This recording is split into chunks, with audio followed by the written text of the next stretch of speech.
नमस्कार, NB news देख रहे हैं आप और मैं हूं आपके साथ मुस्कान। स्वागत है आप सभी का राजधानी लाइव में।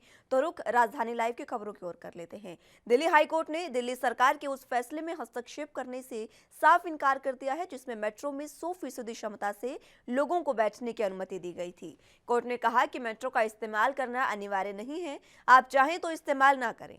इसी के साथ ये तय हो गया है कि दिल्ली में फिलहाल मेट्रो 100% सीटिंग कैपेसिटी के साथ ही दौड़ने वाली है। दिल्ली हाईकोर्ट ने सवाल उठाते हुए कहा कि आखिर हमें नीतिगत मामले में हस्तक्षेप क्यों करना चाहिए।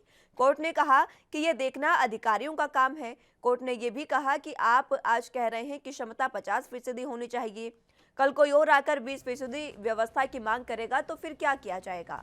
आपको बता दें कि कोविड-19 की स्थिति में सुधार के मद्देनजर 26 जुलाई से दिल्ली मेट्रो ने पूर्ण क्षमता के साथ परिचालन शुरू कर दिया। यानी अब सभी सीटों पर बैठकर लोग यात्रा कर सकेंगे, लेकिन खड़े होकर यात्रा करने पर अब भी पाबंदी रहेगी, जिस पर याचिका दिल्ली हाईकोर्ट में दायर की गई थी, जिसमें कहा गया था कि अभी 100% क्षमता नहीं करनी चाहिए, मेट्रो फिलहाल 50% क्षमता के साथ ही चलनी चाहिए। लेकिन अब दिल्ली हाईकोर्ट ने इस पर फैसला सुनाते हुए कहा कि हम नीतिगत मामलों में हस्तक्षेप नहीं करना चाहिए दिल्ली हाईकोर्ट को, और न ही हस्तक्षेप दिल्ली हाईकोर्ट करेगा। उन्होंने कहा कि आज आप 50% कह रहे हैं, कल को कोई और आकर 20% की मांग करता है तो क्या किया जाएगा। और दिल्ली हाईकोर्ट के इस बयान के बाद से ही ये साफ हो गया है कि अब दिल्ली की मेट्रो दिल्ली की लाइफलाइन कही जाने वाली मेट्रो अब 100% कैपेसिटी के साथ ही दौड़ेगी।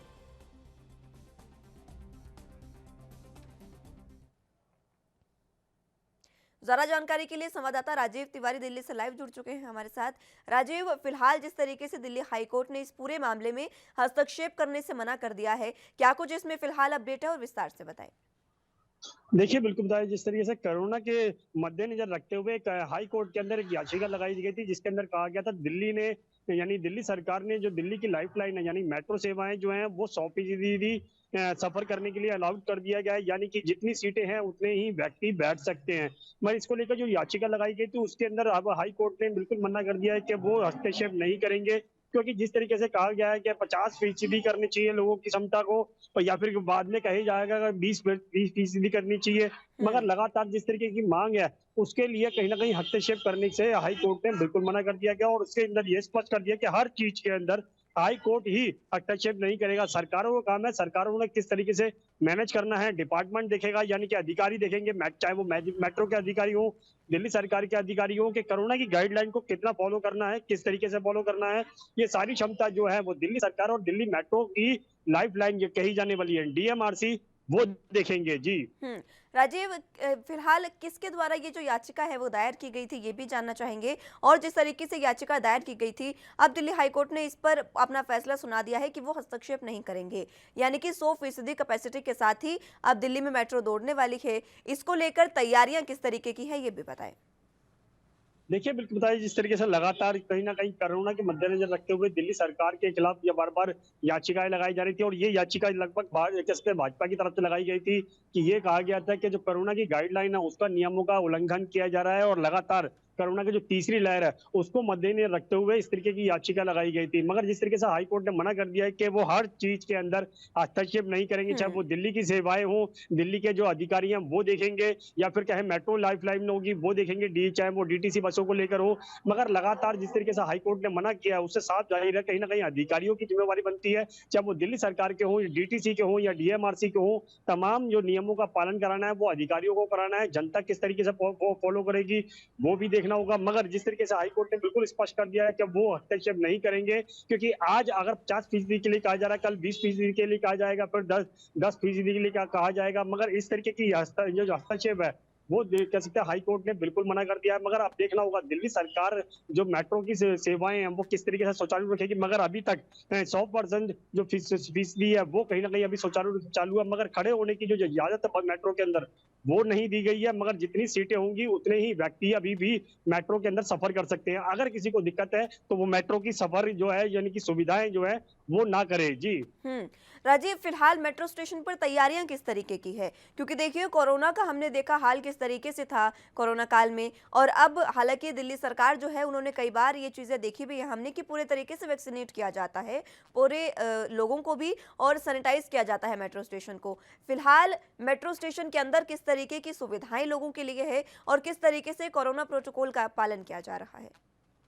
देखिए, बिल्कुल बताया जिस तरीके से बात करें, जो जैसे ही मेट्रो के अंदर मेट्रो स्टेशन पे जाते हैं और उसके बाद में जिस तरीके से वहाँ पे जाके टोकन के लिए पहले खड़ा हो जाता था, अब वो टोकन सिस्टम भी इतना नहीं है, मगर सुचारू रूप से वो भी चालू किया जा रहा है। मगर स्मार्ट कार्ड के लिए कहा जा रहा है कि स्मार्ट कार्ड का इस्तेमाल करें और लगातार सोशल डिस्टेंसिंग का दायरा बना के रखें, और इसीलिए जो लाइन सर्कल होता है उसके अंदर भी, चाहे वो मेट्रो की कह सकते हैं मेट्रो के अंदर सफर करने के लिए हो या एंट्री करने के लिए हो या फिर टोकन के लिए हो, लगातार सर्कल बनाए गए हैं जिसके दायरे के अंदर लोगों को खड़ा होने के लिए कहा गया है। सुरक्षा गार्ड हैं, लगातार चेकिंग कर रहे हैं कि किसी को भी मेट्रो के अंदर सफर खड़े होकर ना करने दिया जाए, और मेट्रो के जो प्लेटफॉर्म पर है वहां भी भीड़ न इकट्ठी होने दिया जाए। मगर जिस तरीके से 100% के लिए सफर के लिए कहा गया है वो बिल्कुल कराया जा रहा है, और लगातार जनता भी इसका सहयोग करती नजर आ रही है।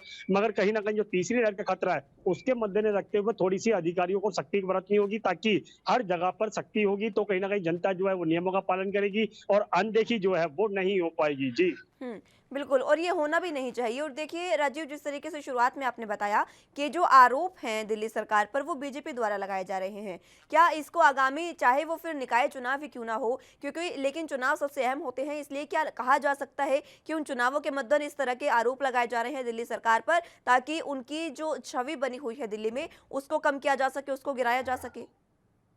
देखिए, बिल्कुल सही कहा आपने। यहाँ पर बात करें निगम की, यानी कि 2022 के जो चुनाव होंगे, उसके अंदर दिल्ली सरकार पूरी कोशिश कर रही है कि निगम की सत्ता जो है वो उनके हाथ में आए। मगर लगभग जो कह सकते हैं अभी तक जो सरकार जो निगम था वो कहीं न कहीं भाजपा के हाथ में था, और लगातार कहीं न कहीं भाजपा जो है वो उसके अंदर भ्रष्टाचार कर रही थी, और यही चीज़ दिल्ली सरकार भी कहती नज़र आ रही है कि सफाई करने के नाम पर हो या फिर सफाई कर्मचारियों को पैसे देने के नाम पर हो, मगर कहीं न कहीं जो निगम के अधिकारी है, यानी भाजपा के जो बड़े नेता है, वो कहीं न कहीं इसपे घोटाला करते हुए नज़र आ रहे हैं, और लगातार दिल्ली सरकार इसके लिए आरोप भी लगाती नज़र आ रही है। मगर जिस तरीके से अब कहा गया है कि दिल्ली सरकार अब नियमों का पालन करेगी, और जिस तरीके से आरोप लगाए जा रहे थे दिल्ली सरकार के ऊपर, उससे साफ जाहिर होता है कि सिर्फ चुनावों के लिए ही किया जा रहा है, ताकि जनता के बीच में जो छवि है आम आदमी पार्टी की वो बिगड़ सके, और कहीं ना कहीं जो उनका वोट बैंक है वो भाजपा के हाथों में ही रहे। जी बिल्कुल, और ये हो भी सकता है राजीव फिलहाल।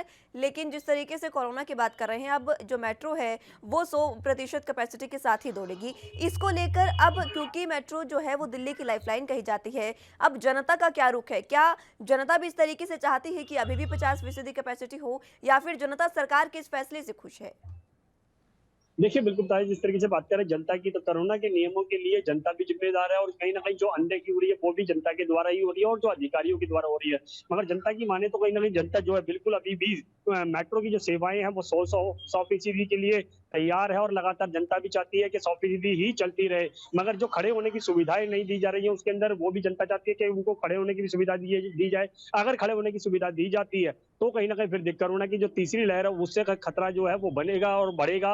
मगर इसके लिए कहीं न कहीं जो अधिकारियों ने सख्ती बरतनी चाहिए, वो भी देखनी चाहिए। मगर लगातार जो बाज़ारों के अंदर अभी भी भीड़ मिल रही है, उसके अंदर भी कहीं न कहीं अधिकारियों की ज़िम्मेवारी बनती है, चाहे वो दिल्ली सरकार के हों, दिल्ली के अधिकारी हों, दिल्ली पुलिस के हों या फिर या सिविल डिफेंस के हों। मगर उनकी तरफ से जो अधिकारियों की तरफ से लापरवाही करने को मिल रही है, वो कहीं न कहीं ज़िम्मेवारी बन रही है कि तीसरी लहर जो है वो समय से फैला सकती है। मगर बाज़ारों के अंदर अभी तक सख्ती नहीं, बिल्कुल नहीं देखने को मिल रही है, और राखी भी मद्देनज़र आ रही है, जन्माष्टमी भी मद्देनज़र आ रहा है, तो कहीं न कहीं अधिकारियों को और ज़्यादा सख्ती करनी चाहिए थी। मगर अभी तक सख्ती जो है वो दिल्ली सरकार की हम्म तरफ से देखने को नहीं नहीं की मिल गई रही है, है। ठीक जी। है। राजीव, देखना होगा आगे कब तक अब ये जो कैपेसिटी 100% कर दी गई है वो किस तरीके से जो सुचारू रूप से चलेगी, और कोरोना को किस तरीके से काबू में रखा जाएगा। बहुत शुक्रिया राजीव हमारे साथ जुड़ने के लिए और तमाम जानकारी के लिए।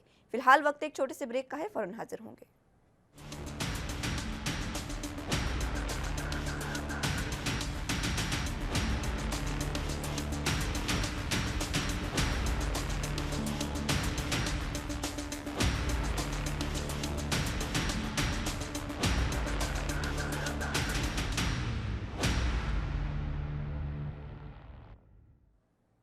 ब्रेक के बाद एक बार फिर से स्वागत है आप सभी का। कोरोना वैक्सीनेशन में दूसरे प्रदेशों को पीछे छोड़ते हुए अब उत्तर प्रदेश ने एक बड़ी मिसाल कायम की है, और इस मिसाल को कायम करते हुए उसने एक नज़ीर भी पेश किया है तमाम दूसरे प्रदेशों के लिए। क्योंकि अब कोरोना वैक्सीनेशन में दूसरे प्रदेशों को पीछे छोड़ने के लिए उत्तर प्रदेश ने जो ट्रिपल टी का फॉर्मूला अपनाया था वो काफ़ी कारगर साबित हुआ है और एक नया रिकॉर्ड उत्तर प्रदेश ने हासिल कर लिया है। महाराष्ट्र, दिल्ली, आंध्र प्रदेश, पश्चिम बंगाल समेत दूसरे कई राज्यों से आगे निकल यूपी ने 6 करोड़ से अधिक वैक्सीन की डोज दी है। ये आंकड़ा देश के दूसरे प्रदेशों से कहीं अधिक है। यूपी वैक्सीनेशन के साथ ही सर्वाधिक जांच करने वाला प्रदेश है।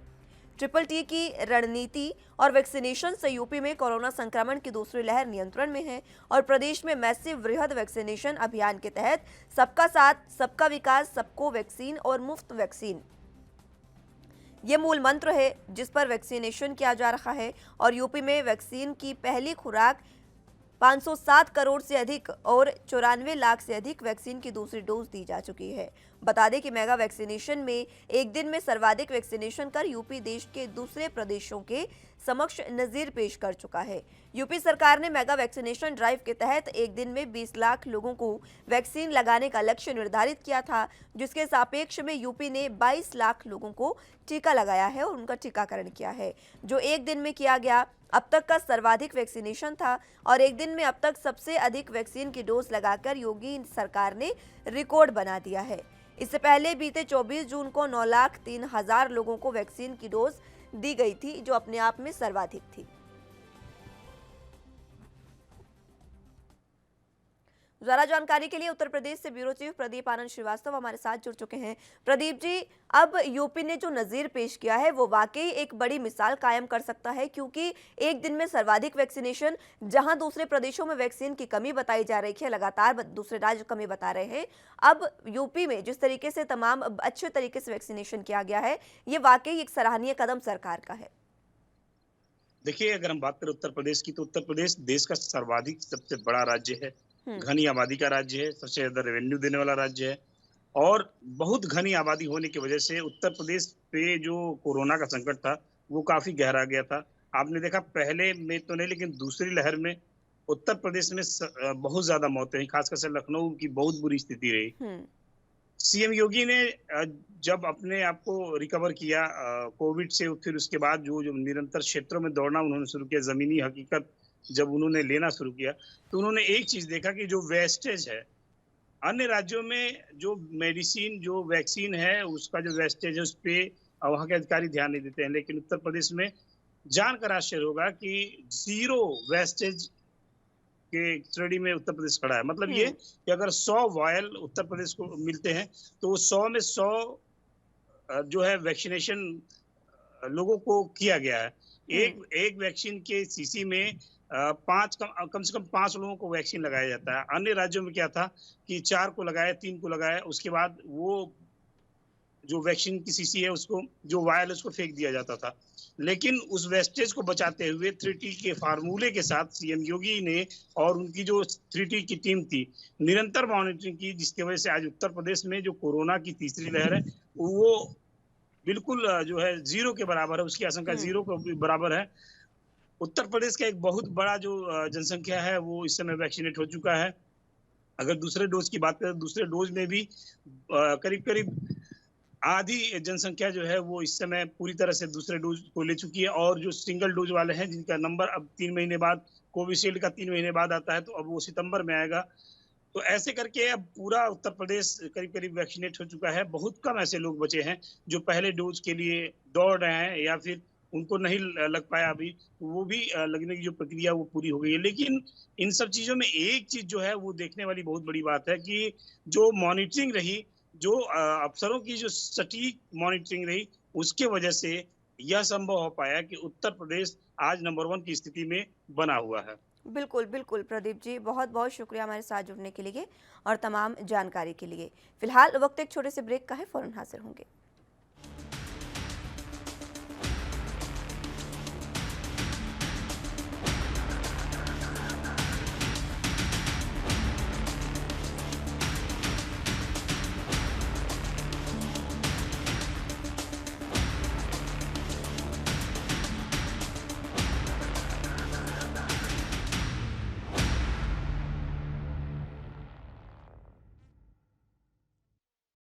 वहीं शिरोमणि अकाली दल के अध्यक्ष सरदार सुखबीर सिंह बादल ने एक बड़ी घोषणा की है और इस घोषणा के तहत वो 100 विधानसभा क्षेत्रों में यात्रा करेंगे और 100 विधानसभा क्षेत्रों में यात्रा करते हुए वो एक नया रिकॉर्ड भी बनाने जा रहे हैं। आपको बता दें कि शिरोमणि अकाली दल के अध्यक्ष सरदार सुखबीर सिंह बादल ने घोषणा की है कि वो भ्रष्टाचारियों और घोटाले में लिप्त कांग्रेस सरकार को बेनकाब करने के लिए 100 विधानसभा क्षेत्रों की यात्रा शुरू करेंगे। उन्होंने कांग्रेस सरकार और आम आदमी पार्टी के खिलाफ चार्जशीट भी जारी की है। पार्टी अभियान दल पंजाब दी शुरू करने से पहले यहां विशेष रूप से प्रेस कॉन्फ्रेंस को संबोधित करते हुए अकाली दल अध्यक्ष ने कहा कि वो अपने 100 दिन की यात्रा के दौरान 700 जनसभाएं करेंगे और समाज के प्रत्येक वर्ग को संबोधित किया जाएगा, जिसके दौरान अकाली दल के कार्यकर्ता राज्य के प्रत्येक गांव में और वार्ड में जाएंगे। उन्होंने कहा कि इसका मुख्य मकसद मुख्यमंत्री कैप्टन अमरिंदर सिंह की सरकार के साथ साथ उनकी मंत्री परिषद द्वारा किए गए घोटालों को लोगों के सामने लाकर उनके फीडबैक एकत्र करना है और ये पूछना है कि अगली शिरोमणि अकाली दल और बसपा गठबंधन सरकार से उन्हें क्या उम्मीदें हैं। उन्होंने पंजाबियों को पार्टी के अभियान में शामिल होने के लिए आमंत्रित करने के साथ साथ पार्टी के साथ अपनी महत्वाकांक्षियों को भी साझा करने के लिए एक नंबर के साथ मिस्ड कॉल सेवा भी शुरू की है और इस मौके पर उन्होंने एक वेबसाइट भी जारी की है। इसी के साथ सुखबीर सिंह बादल ने कांग्रेस और आम आदमी पार्टी के खिलाफ चार्जशीट भी जारी की। उन्होंने कहा कि मुख्यमंत्री कैप्टन अमरिंदर सिंह के पास 6,500 करोड़ रुपए के आबकारी घोटाले के बारे में कहने को बहुत कुछ था, लेकिन उनके पास 5 मंत्रिपरिषद सहयोगियों पर इन घोटाले में लिप्त होने का आरोप था, उस पर वो कुछ नहीं बोले।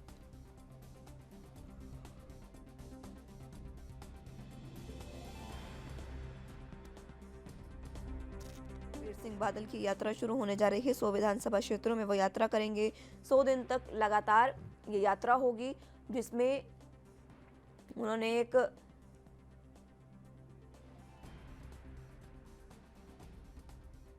गल पंजाब दे जो कार्यक्रम है उसको शुरू करने की बात कही थी और इस गल पंजाब दे कार्यक्रम शुरू करने से पहले उन्होंने प्रेस कॉन्फ्रेंस को संबोधित करते हुए ये तमाम बातें कही थी कि वो 100 विधानसभा क्षेत्रों में 100 दिन जाएंगे, 100 दिन की उनकी यात्रा रहेगी, 100 विधानसभा क्षेत्रों में जाएंगे और 700 जनसभाएं वो इस दौरान करेंगे। इस दौरान जनता से सीधे रूबरू हुआ जाएगा और जनता से पूछा जाएगा कि आखिर आगे जो शिरोमणि अकाली दल और बसपा का जो गठबंधन पंजाब में हुआ है उसको लेकर उनसे क्या उनकी महत्वाकांक्षाएं, क्या लोगों की उम्मीदें हैं, ये लोगों से जाना जाएगा। साथ ही साथ पंजाब में जो फिलहाल कांग्रेस सरकार है उसके घोटाले जो हैं उनको उजागर करने का काम शिरोमणि अकाली दल द्वारा किया जाएगा, ये सुखबीर सिंह बादल ने कहा।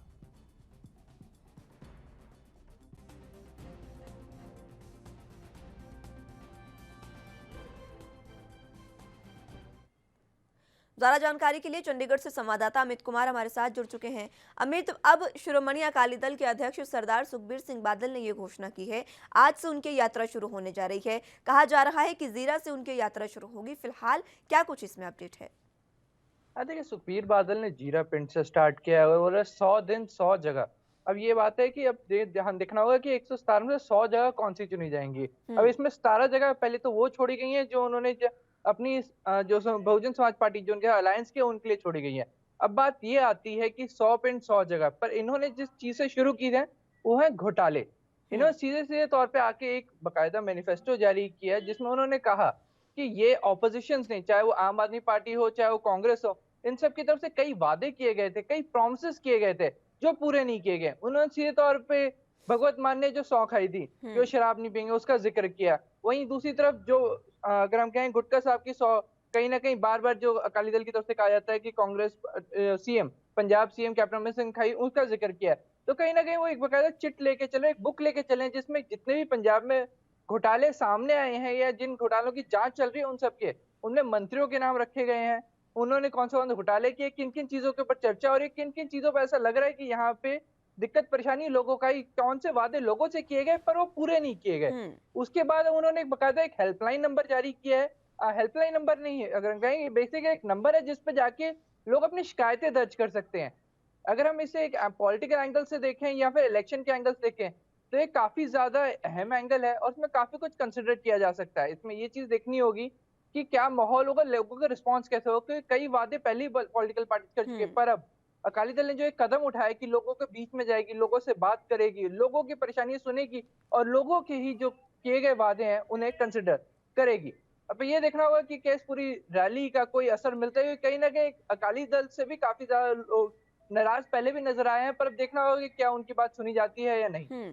अमित, देखना ये भी होगा कि अकाली दल और जो बसपा का इस समय गठबंधन पंजाब में हुआ है आगामी विधानसभा चुनावों के लिए, वो भी कितना अहम रहता है, क्योंकि देखिए 100 विधानसभा क्षेत्र जो चुने गए हैं वहां पर ये जो तमाम चीजें वो कर रहे हैं, यात्राएं कर रहे हैं, इस पर जानकारी भी आपसे लेंगे फिलहाल। लेकिन अभी वक्त एक छोटे से ब्रेक का है, फौरन हाजिर होंगे।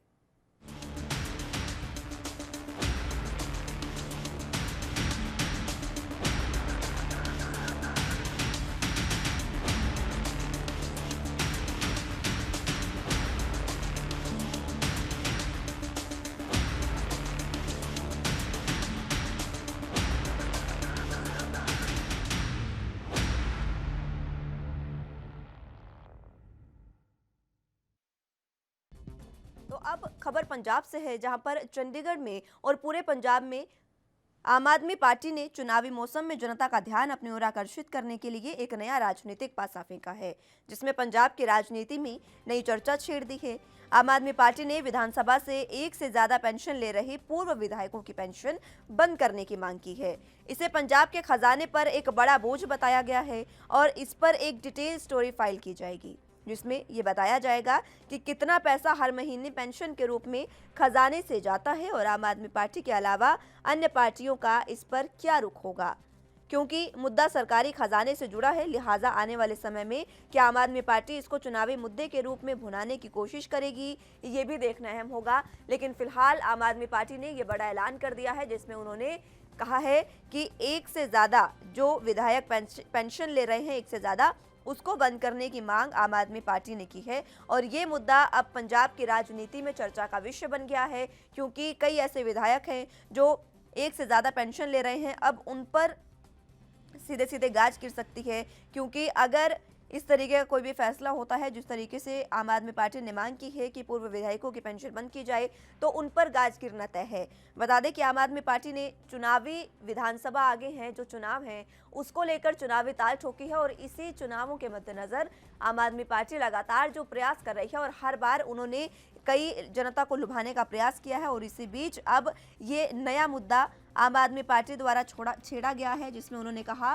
कि पंजाब के विधायकों को जो एक से ज़्यादा पेंशन मिल रही है, उनकी पेंशन बंद होनी चाहिए और पंजाब के विधायकों को एक ही पेंशन मिलनी चाहिए। इस तरीके की मांग जो है वो आम आदमी पार्टी ने की है।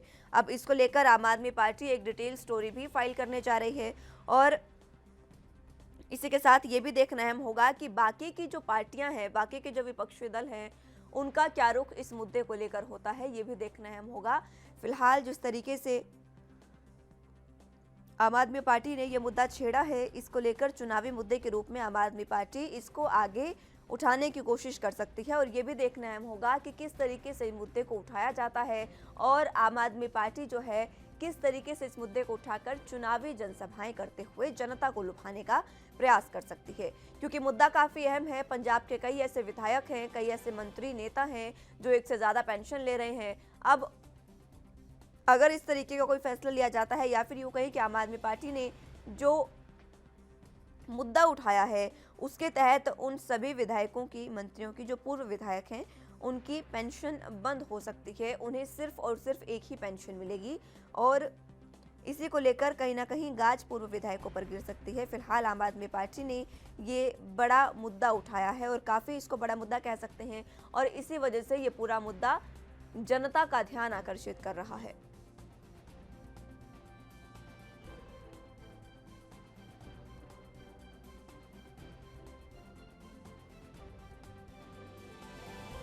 तो आम आदमी पार्टी ने चुनावी मौसम में जनता का ध्यान आकर्षित करने के लिए ये बड़ा मुद्दा उठाया है, चुनावी ताल ठोक दी है। और इस बीच आगामी विधानसभा चुनाव जिस तरीके से नज़दीक आ रहे हैं, उसको लेकर केजरीवाल लगातार सक्रिय हैं और किसी भी तरीके से वो इस विधानसभा चुनावों में कई राज्यों में अपनी पैठ बनाने की कोशिश कर रहे हैं। हमने कल ही देखा उत्तराखंड में उन्होंने काफ़ी बेहतरीन तरीके से, काफ़ी अच्छा काम करते हुए उन्होंने अपनी पैठ बना ली है। एक नई पार्टी इस तरीके से इतनी जल्दी जब अपनी पैठ वहां पर बना रही है तो ये वाकई देखने वाली बात है। और अब जिस तरीके से पंजाब में उन्होंने ये मुद्दा उठाया है, जनता कहीं ना कहीं, जनता को लुभाने का प्रयास तो ये है ही, लेकिन कहीं ना कहीं जनता भी इस मुद्दे से आकर्षित होती नजर आ रही है। क्योंकि अगर पूर्व विधायकों को एक ही पेंशन दी जाती है और बाकी पेंशन उनकी बंद की जाती है, तो कई जो बजट है वो यहाँ पर अच्छा हो सकता है और जो काफ़ी पैसे हैं सरकारी खजाने के वो बच सकते हैं, जिन्हें दूसरे अन्य कामों में लाया जा सकता है। इस तरीके की जो बातें हैं वो आम आदमी पार्टी ने कही है। और इस बीच अब ये नई राजनीतिक मोड़ जो है, नया राजनीतिक मुद्दा, इसको लेकर चर्चा पंजाब में शुरू हो गई है।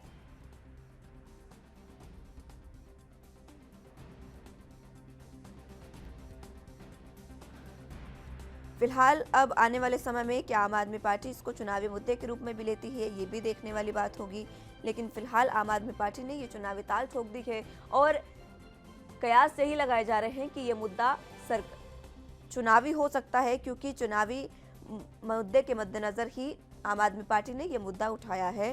क्योंकि ये मुद्दा ऐसा है जिसको जनता भी सीधे सीधे अपने साथ जोड़ सकती है और हर कोई इस मुद्दे को अपने साथ जोड़ सकता है। क्योंकि जब सरकारी खजाने का काफ़ी पैसा बचता है तो वो सीधे जनता के लिए इस्तेमाल किया जा सकता है।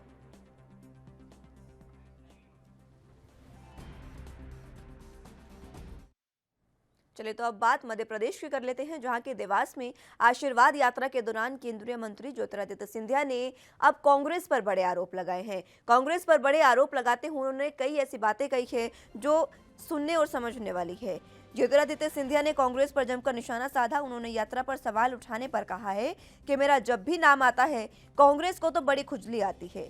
उनकी टीका टिप्पणी का मैं स्वागत करता हूं। अटल बिहारी वाजपेयी ने कहा था कि वो भी सही और ये भी सही, शायद कांग्रेस को अटल जी से संदेश लेना चाहिए। आगे सिंधिया ने कहा कि कांग्रेस तो गिरगिट की तरह रंग बदलती है, उनके बारे में क्या कहें। जो काम प्रधानमंत्री मोदी ने इतने कम समय में किया है वो कांग्रेस ने 70 सालों में भी नहीं किया। सिंधिया ने कहा कि किसी भी मुद्दे को लेकर कांग्रेस ट्वीट करती है वो सोशल मीडिया तक ही सीमित है। महंगाई की बात है तो इसमें कोई दो राय नहीं है कि तेल के दाम बढ़ रहे हैं और इसका जिम्मेदार कौन है। पिछले 70 सालों में किसकी सरकार रही आप ही देख लें। हम इस महंगाई का सामना कर रहे हैं और इसे नियंत्रण में लाएंगे। मां शिप्रा के आशीर्वाद के साथ यात्रा की शुरुआत करते हुए सिंधिया ने कहा कि देवास में हमारे संबंध राजनीतिक नहीं पारिवारिक है। इस क्षेत्र के लिए मैं पूर्ण रूप से समर्पित हूँ।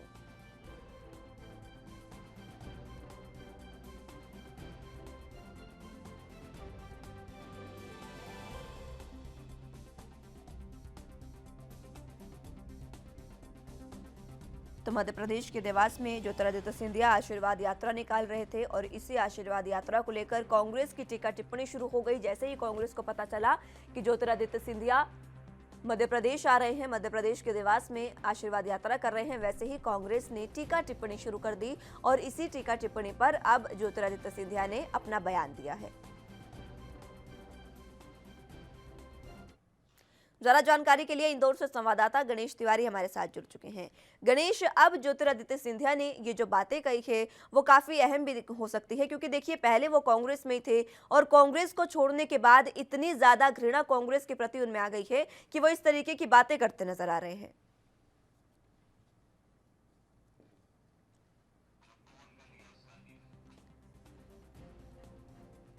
संपर्क हमारा टूट गया है, उनको फिर से जोड़ने की कोशिश करेंगे। लेकिन फिलहाल जिस तरीके से ज्योतिरादित्य सिंधिया मध्य प्रदेश में आए हैं, इस दौरान कांग्रेस की टीका टिप्पणी शुरू हुई तो सिंधिया ने आड़े हाथों लेते हुए कांग्रेस पर कई सवाल खड़े किए हैं।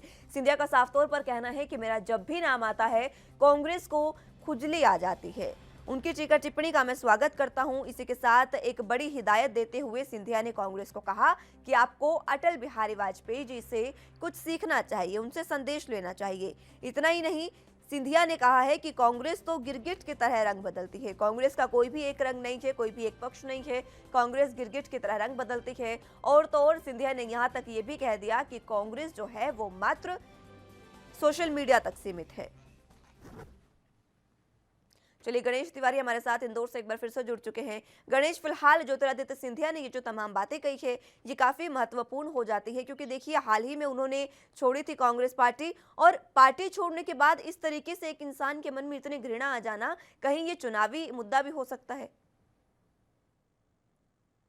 देखिए, सबसे पहले अगर मुस्कान बात करें तो जहाँ सदन की बात करें तो जब विधानसभा हो या फिर लोकसभा सदन हो, जहाँ पर जो मंत्री थे, जो नए मंत्री, केंद्रीय मंत्री बनाए गए, उनका परिचय होना था, लेकिन वहाँ पर भारी शोर-शराबा की वजह से और सदन ना चलने की वजह से उनका परिचय नहीं हो पाया था, जिसके बाद केंद्र सरकार ने ये फैसला लिया था कि अब इन मंत्रियों को जन आशीर्वाद यात्रा, यानी कि अब जो है अपने-अपने जो क्षेत्र हैं वहाँ पर जाकर जनता का आशीर्वाद लेंगे और जनता के बीच जाकर अपने आप को उन जनता के बीच अपना नाम और सारी चीज़ें जो बीजेपी के हैं या भाजपा सरकार के जो कार्य हैं उनका गुणगान करेंगे। और इसी को लेकर आज जो है मध्य प्रदेश की बात करें, हालाँकि पूरे देश भर में 22 राज्यों में जन आशीर्वाद यात्रा निकाली जा रही है। वहीं अगर मध्य प्रदेश की बात करें तो मध्य प्रदेश में भी 3 मंत्रियों की संलिप्तता में अब जो है केंद्रीय मंत्रियों के साथ में ये जन आशीर्वाद रैली जो है निकाली जा रही है। और इसी में अगर इंदौर की बात करें तो अब ज्योतिरादित्य सिंधिया भी अपना गृह क्षेत्र छोड़कर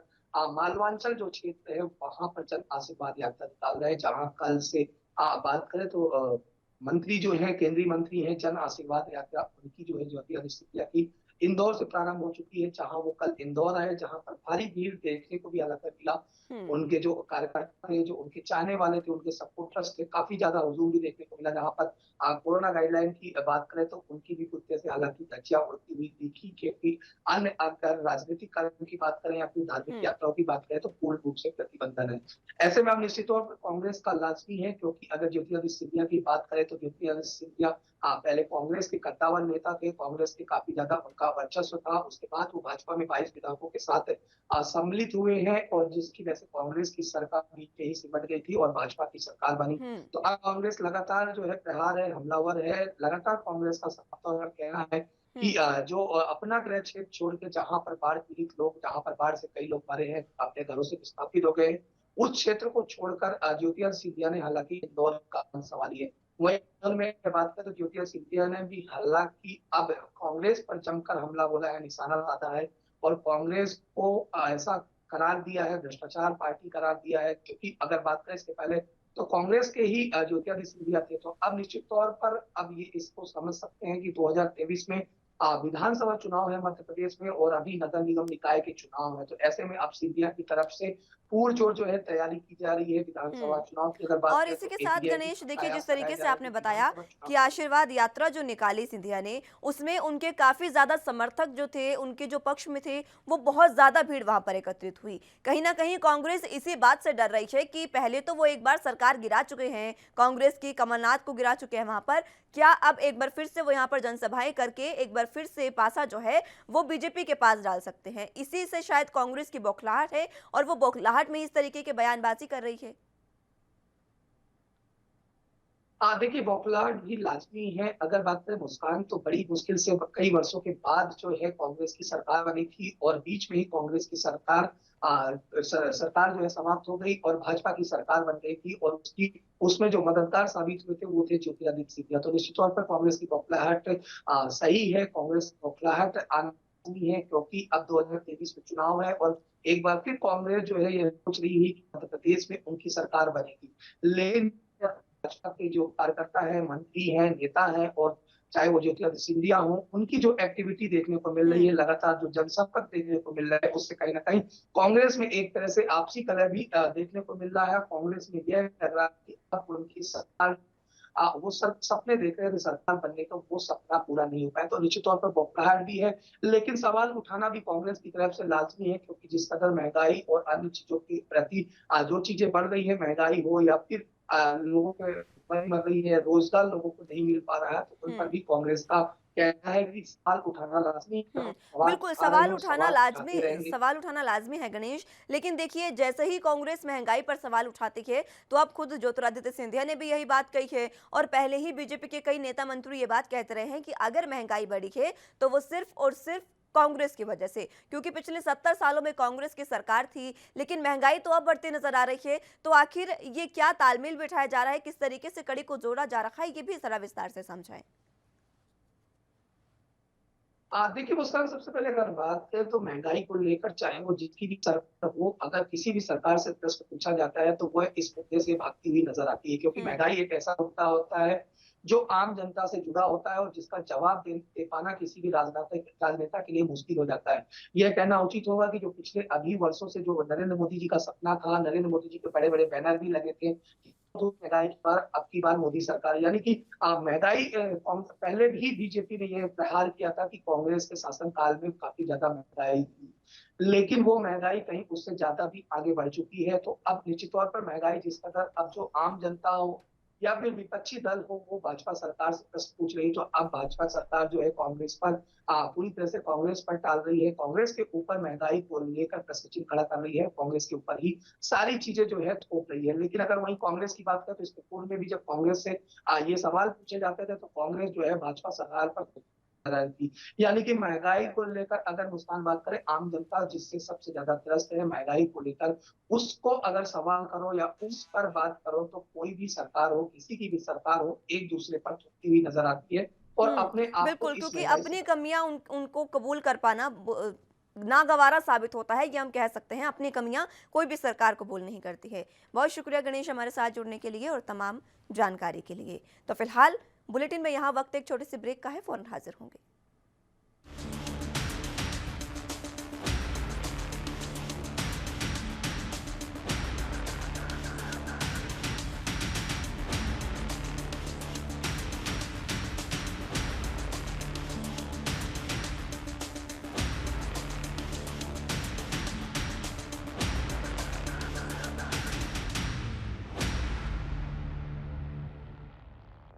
ब्रेक के बाद एक बार फिर से स्वागत है आप सभी का। बात मुंबई की करेंगे, जहां पर बृहन मुंबई महानगर पालिका चुनाव से पहले ही आरोप और प्रत्यारोप उन पर शुरू हो गए हैं। आरोप और भ्रष्टाचार के गंभीर आरोप लगने बीएमसी पर शुरू हो गए हैं। आपको बता दें कि बीजेपी नगर सेवक और मलाड प्रभाग समिति के अध्यक्ष विनोद मिश्रा ने बृहन मुंबई महानगर पालिका सहित शिवसेना पर गंभीर आरोप लगाए हैं।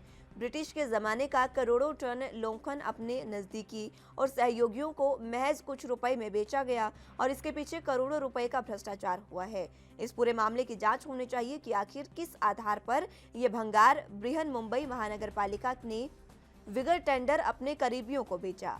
आपको बता दें कि बीजेपी पार्षद विनोद मिश्रा ने शिवसेना को आड़े हाथों लेते हुए कहा कि खाओ और खिलाओ की नीति पर महानगर पालिका में भ्रष्टाचार किया जा रहा है। पूरी मुंबई बरसात में डूब जाती है, सड़कें तालाब बन जाती हैं, गटर नाली जाम होने से जनजीवन प्रभावित होता है, लेकिन महानगर पालिका के भ्रष्ट अधिकारी गंभीरता से जांच चाहते हैं, इसलिए पत्र लिखे हैं।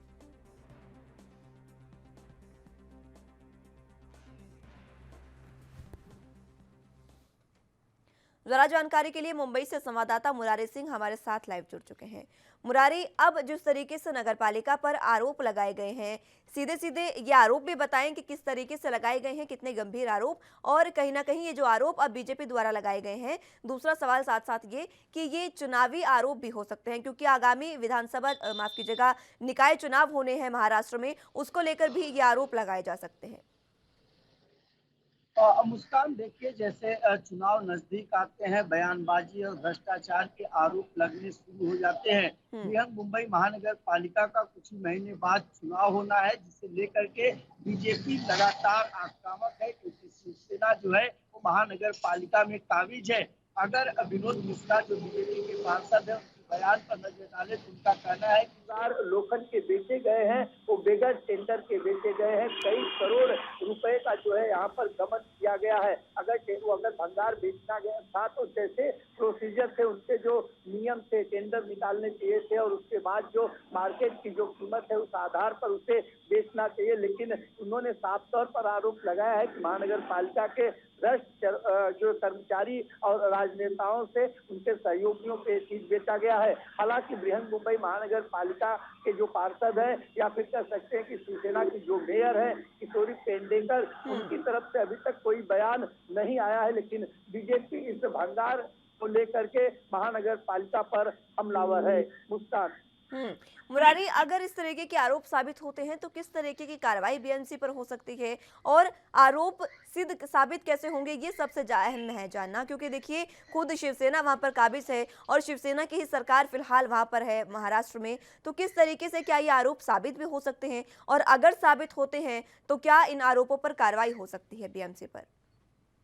देखिए मुस्कान, जिस तरीके से विनोद मिश्रा ने सवाल उठाया है, बहुत बड़ा भ्रष्टाचार कहना भी गलत नहीं होगा, क्योंकि उनका साफ तौर पर कहना था कि कोविड के दरमियान जो वेंटिलेटर या बेड या उनकी तैयारियों में धन इस्तेमाल हुए थे, टेंट बनाने में, चाहे कैंप बनाने में, ये सारी चीजें बहुत कम पैसे में अपने करीबियों को बेचा गया है। अगर ऐसा हुआ होगा तो बृहन मुंबई महानगर पालिका के करोड़ों रुपए जो है कि गए होंगे और ये पैसे आम जनमानस का है जो इन दिनों समस्याओं से जूझ रहे हैं। अगर गटर नालों की बात करें तो महज 2 से 4 घंटे में हालात बिगड़ जाते हैं। रोडों की बात करें तो 2 दिन के बरसात में तालाब में तब्दील हो जाते हैं। लेकिन बृहन मुंबई महानगर पालिका कामों के बचाव में या पैसे के अभाव में काम नहीं करती है। अगर इनके बयान पर नजर डाले तो करोड़ों रुपए भंगार में जो है वो गंवा देती है। जी मुस्कान। बिल्कुल मुरारी, और देखिए आपने खुद बताया कि भंगार में इतने पैसे गवाए जाते हैं और वाकई सड़कों का हाल हमने हाल ही में देखा था जब मानसून सक्रिय हुआ था महाराष्ट्र में, उस समय किस तरीके से मुंबई डूब गई थी और ये कोई पहली तस्वीर हमने नहीं देखी थी। हर बार मुंबई डूब जाती है और जो काम वहां पर होना चाहिए बीएमसी के द्वारा, क्योंकि बताया जैसे कि आपने ही बताया कि जो बजट है बीएमसी का वो एक राज्य के बजट के बराबर होता है। इतना बजट अगर बीएमसी के पास आता है तो इस तरीके की स्थितियां नहीं होनी चाहिए थी। अगर ये स्थितियां हैं तो इनको देखते हुए कहीं ना कहीं भ्रष्टाचार तो सीधे तौर पर किया जा रहा है। मुस्कान, देखिए अगर भ्रष्टाचार नहीं हो रहा है तो एक राज्य के बराबर बृहन मुंबई महानगर पालिका का जो है बजट आता है। 6 संसदों का ये क्षेत्र माना जाता है, लेकिन मुंबई के कई ऐसे इलाके हैं जो बृहन मुंबई महानगर पालिका के खामियाजे का भुगतान कर रहे हैं, चाहे उनके गटर नालों की समस्याएं हो, चाहे रोड की समस्याएं हो। लेकिन यहाँ सबसे बड़ा जो भ्रष्टाचार अगर ये उजागर होता है तो शिवसेना सहित बृहन मुंबई महानगर पालिका की मुश्किलें बढ़ सकती है, क्योंकि आने वाले जो नगर का जो चुनाव है बृहन मुंबई महानगर पालिका का, उसमें बीजेपी ऐसे तमाम मुद्दों को लेकर अपना एजेंडा मजबूत करना चाहेगी। अब ऐसे में इस लोखंड बिक्री में किस तरीके की भ्रष्टाचार हुआ है, इसमें पत्र तो लिखा गया है, लेकिन इस पत्र का जांच होती है, जांच में कितने लोग आते हैं और वास्तव में जो आरोप लगाए गए हैं वो सही साबित होते हैं तो शिवसेना सहित बीएमसी की मुश्किलें बढ़ेंगी और किशोरी पेंडेकर सहित जो बीएमसी के कमिश्नर हैं इकबाल चहल, उन्हें भी इस पर जवाब देना होगा। मुरारी, ये जो आरोप लगाए गए हैं क्या इन पर बृहन मुंबई नगर पालिका का कोई बयान सामने आया है? बीएमसी ने कोई बयान इस पर दिया? मुस्कान, देखिए अभी तक इस मामले में कोई बयान नहीं दिया गया है। कल देर शाम ये बयान आया है। आज मीडिया के लोग जब इस मामले में, चाहे वो किशोरी पेंडेकर मुंबई की मेयर है, चाहे फिर बृहन मुंबई महानगर पालिका के जो कमिश्नर हैं इकबाल सिंह चहल, इनसे जरूर इन सवालों का जवाब पूछा जाएगा कि जो आरोप आपके ऊपर लगाए गए हैं, ब्रिटिश काल के करोड़ों टन जो है कि लोखंड बेचने की बात कही गई है, कई करोड़ रुपए का भ्रष्टाचार लगाया गया है, तो इस मामले में जो है कि महानगर पालिका और वहाँ जिम्मेदार लोगों का क्या रिएक्शन होगा ये इंतजार करना होगा। मुस्कान। बिल्कुल, और देखिए मुरारी, बीएमसी का बयान सामने नहीं आया है, लेकिन जिस तरीके से बीजेपी लगातार आरोप लगा रही है, क्या शिवसेना ने इस पर कोई अपनी बात रखी है? क्योंकि शिवसेना ही बीएमसी में काबिज है, तो शिवसेना की ओर से क्या कोई बयान सामने आया?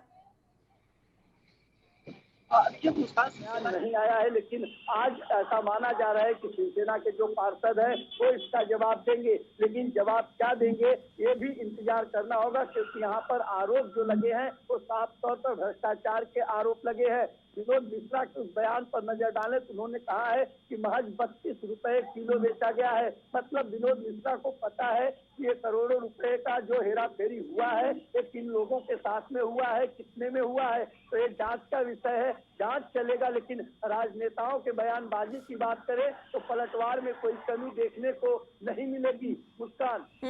मुरारी, लेकिन आगे ये कार्रवाई चलेगी कैसे, ये जानना अहम है। क्या इसमें भी कोर्ट को दखल करना पड़ेगा?